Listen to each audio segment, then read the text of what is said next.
Good evening, everyone. Welcome to Ottawa Experts. I'm your host, Moni Dujeji.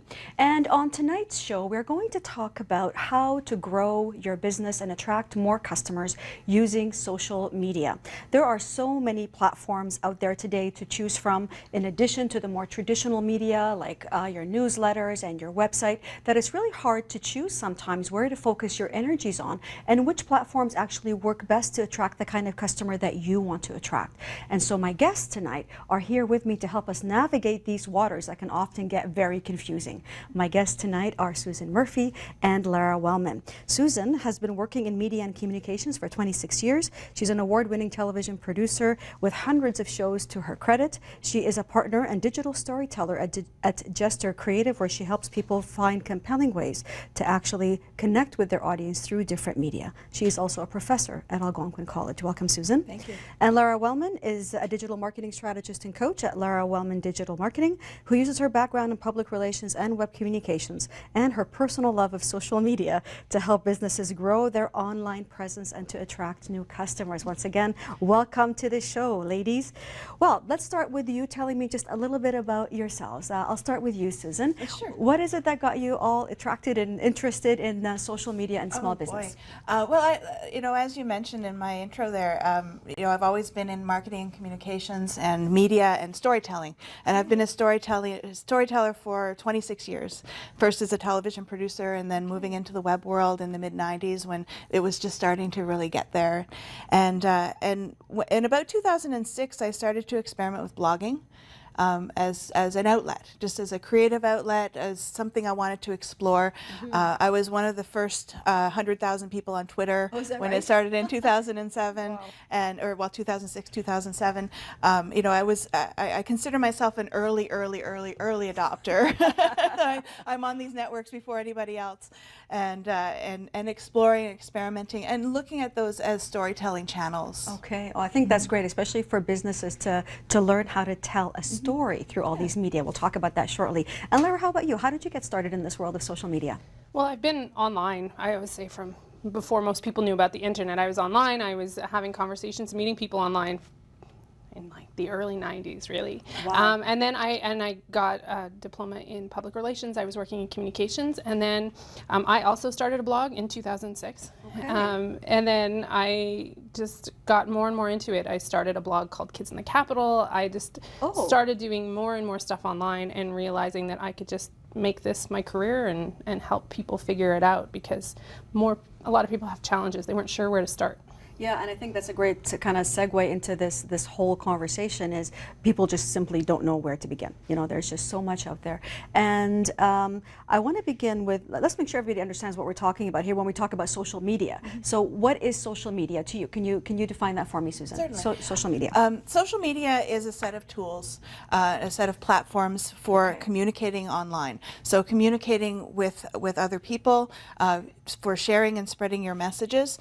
And social media is often defined as specific tools like Twitter and Facebook and the things that are popular, but it really expands out into more things.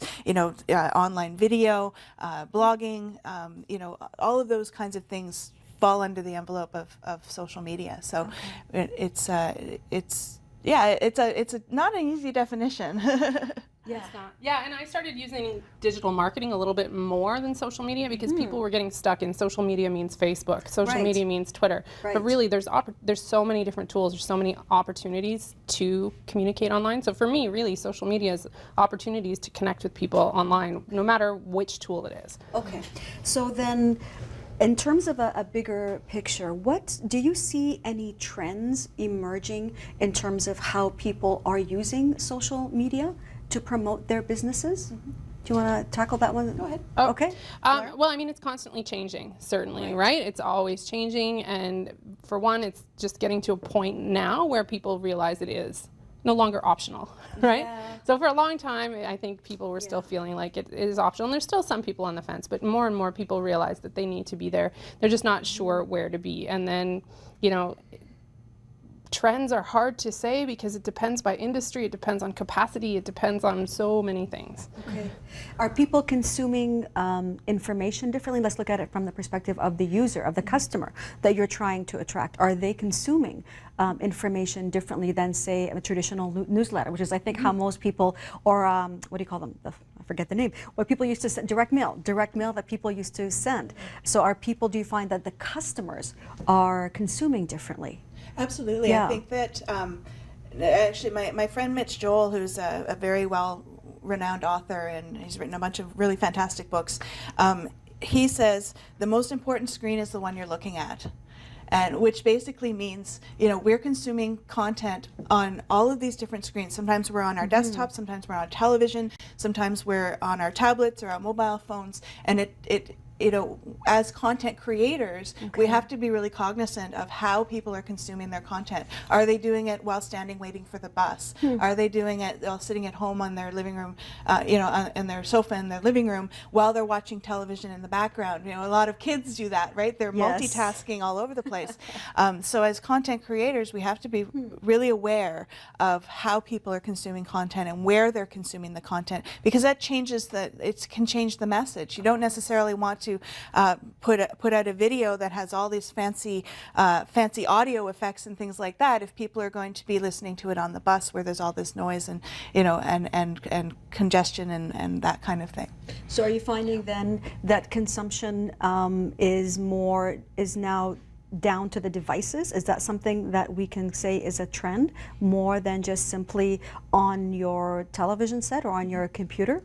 Is consumption happening at that level? Because mobile seem to be most people have a cell phone. Oh, generally, yeah. If you look at stats, you're seeing more than half often of your views are coming from mobile, either tablets or phones. Like it's a mix of things, but people are consuming their content on devices. And absolutely, people go online first, right? If you want to know anything, you Google it or you look it up or you ask your friends on Facebook or somewhere, what do you think I should do? What should I get? That's where people are reading articles.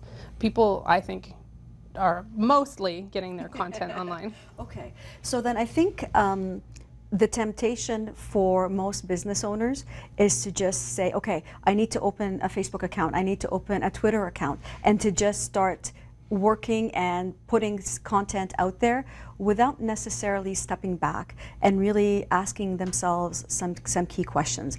And so do you want to talk a little bit about the kinds of questions that owners need to ask themselves before they start tweeting or posting on Facebook? Yeah, well, I think the most important thing that a business owner can ask themselves is, why am I doing this? Why am I, and that's often what I'll ask my clients, and they'll come to me and they'll say, I want to be on Twitter, I want to be on Facebook, I want to be on Instagram, because everybody else is, because my kids are doing it, because, and I always ask them, why do you want to be on that platform? And if they give me any other answer besides, because I want to grow my business, because I want to connect with people and, and use it as a business tool, or if they don't come to me with actual business goals. I want to increase my sales. I want to increase the awareness for my organization. Things like that. Then it's not going to work, because you shouldn't ever be on a platform just because everybody else is doing it. You should always have a strategy, and I think we'll be talking more about that too. Yeah. Do you want to start tackling a little bit of the strategy and what it is that customers should be, or business owners should be asking themselves in terms of strategy? Well, I mean, it's the same starting point, right? You need to know what you're trying to do, and that is constantly my message. Do you have a Facebook page just because somebody told you should have a Facebook page? Right? What are you trying to do? And then digging down, like, really, what is it? Is it that you're trying to get more customers in a certain geographic area? Is it that you're trying to just be known? Is it that you want people to buy a certain product? If you don't know what you're trying to do, it's really hard to do it. And I guess it really falls under, it's part of your business planning, it's part of your strategy, and I guess it falls more into your marketing strategy. So these are the tools that you can use to meet specific marketing and business goals. So the conversation is always a business one, right? It needs to come back to what are your business goals, and then once those are clear, you can then begin to look at what platform best helps you to meet that. Absolutely. Yeah. Absolutely. Okay, so are traditional media like websites pretty much dead? Because people it seems that everybody is using all of these social media tools to communicate, that websites almost seem obsolete. So do you find that this is the case? Is there still a role for websites? Yes. Okay, well then, it's unequivocal. There's still a role for your websites. Okay, so don't be shutting those down yet. I think, okay. Well, what's interesting about that conversation is that, when you look at Facebook and Twitter, Instagram, Snapchat, all of these social media platforms, they're all owned by these big giant companies. Yeah. And at any moment, those big giant companies can go ahead and change things. Facebook is famous for changing things on the fly. They can change the way that the tools operate. They can change their terms of service. They can change all of these things. And you as a business owner don't have control over that. The only thing you really have control over is your own space on the web, your own home on the web, which is your website. So if you look at your website as your home base, and that is sort of where your content lives, that's where everything about you lives, and that's the space that you have control. You own your domain name, and whatever you put on there, Facebook can't touch that. Twitter can't touch that. Only you can. Interesting. And so I don't think that websites are going anywhere. I don't think they're dying. I think that they can be used as the social media tools can be used as a gateway into that more robust user experience. It's a website. Okay, that's interesting. That that the social media is the concept of using social media as the gateway, as the means to drive your customers to your website, where they can then, I imagine, complete whatever transaction they need to complete, whether it's more information or buying products or services. Did you want to add to that about whether? It's pretty much said it, right? Yeah, websites. Yeah, it's your home base online. It's always about just driving people back there. So I don't think there's ever a time when you should get rid of your website and then just live on social networks. So. Okay, well that's good to know, because I think there are businesses out there who would question whether or not I need to invest in a website when all the customers appear to be on social media. So keep investing in your website and making sure that you have good content. Yeah. Okay. The tools change, right? The tools will change over time. Yes. What's popular today, Facebook and Twitter, Instagram are all really popular today. Who knows in 6 months or a year from now what the next thing is going to be, right? But your website is that consistency. And it's important to make sure that the content is still up to date, right? Yes. That you're not just dumping old, that it's still fresh, it's still new, it still has all the most recent information that you want to communicate, right? Yeah. Absolutely. Okay. How about using emails to communicate with your customers, or newsletters, like electronic newsletters?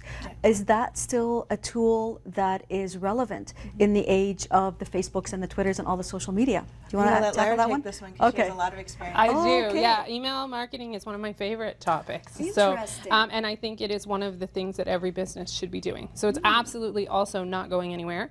It is one of the best ways to communicate with your audience. So if you think about email, what day do you not check your email? Do you still check your email daily, if not many times? Yeah, no, I still do. Right? So people are checking their email multiple times every day, and all these other social networks, you're trying to see if hopefully they'll see your content. So if you post something on Facebook, even if you took out the whole algorithm, which is, that business owners feel frustrated that not everything that they say goes out to everybody who follows them. That's a whole other conversation.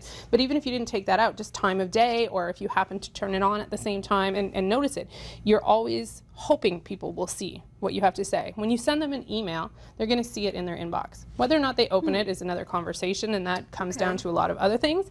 But you're getting in front of them, and they are going to choose whether or not to read your message. On all these other networks, you're taking a chance. You're hoping that they see it. So I think email is really important. And then coming back to what Susan said, you own your list.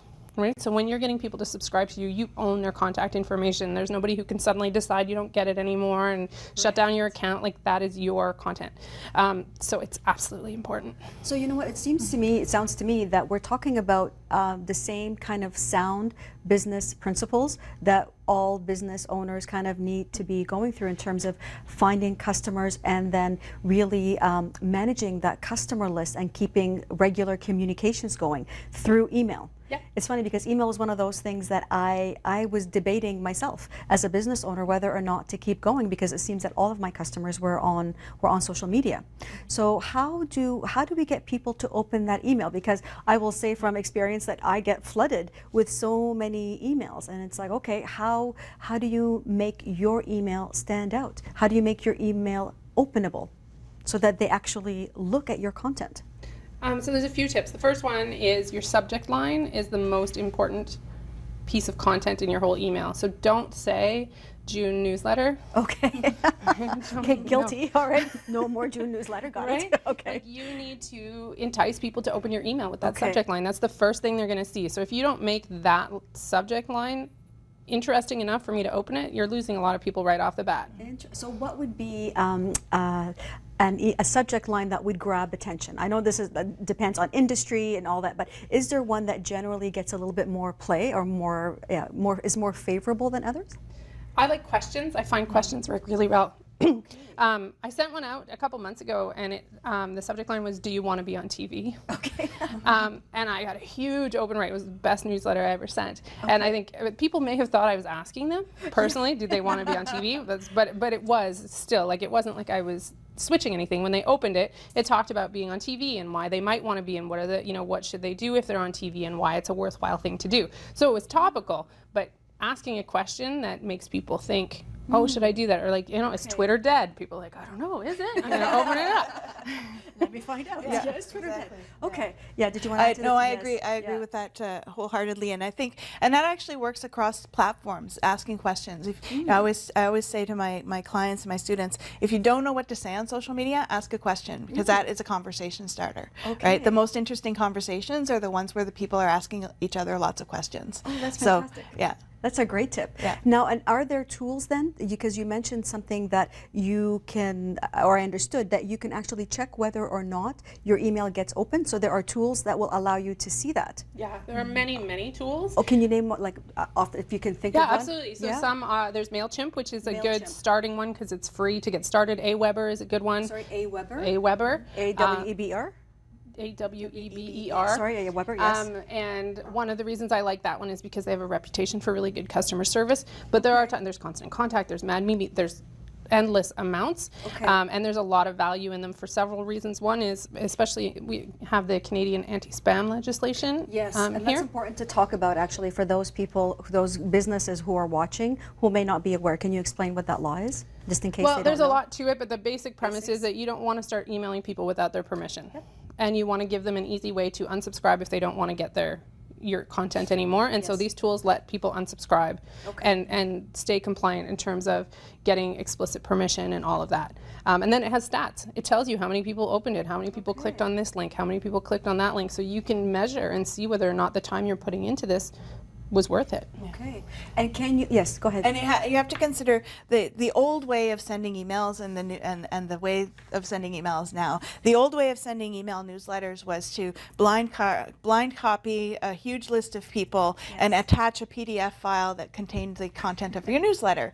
And that has a bunch of different issues, including it getting caught in spam filters or being perceived as spam, and that kind of thing. And also including not being able to track whether that email actually got opened and read. And these tools allow you to not only put together really compelling, visually appealing emails, but also allow you to track those really vital statistics that let you know if what you're putting out there is actually garnering a response. Okay. Yeah. So is there any research to show if there's a time of day or a day of the week that people will actually open their emails and look at them? Is there any data or any research to support that? It comes down to your audience, right? Okay. So if your audience is somebody who's checking their emails on your topic during the day at work, then you want to make sure that you're doing it during the day at work. If it's leisure, they may be checking it more on a Saturday or in an evening. So I don't think there's any rule on any of these platforms that is like absolute across the board. There may be trends. I don't think you should send an email first thing Monday morning, which people do, but first thing Monday morning, like that's when I mass delete all the spam that came in all weekend. Got it. What's interesting too is that some of these tools, like MailChimp, for example, have a feature that allows you, if you're sending emails in Canada, which we have 5 time zones or however many time zones we have, if you can actually set it so that it sends at the same time, or the optimal time in each time zone. So you're not sending it at 9 o'clock in the morning, in Eastern time, and it's 6 o'clock in the morning in BC, you know, so it'll actually optimize the send times based on your previous performance with your email newsletters, and you can actually track when people open and when the most popular open times. So you can actually base it on your own audience and what the tool learns about your audience. That's excellent. Well, we have to take a break right now, ladies, but please stay tuned. When we come back from our break, we will continue our conversation on how to use social media to grow your business. Please stay tuned.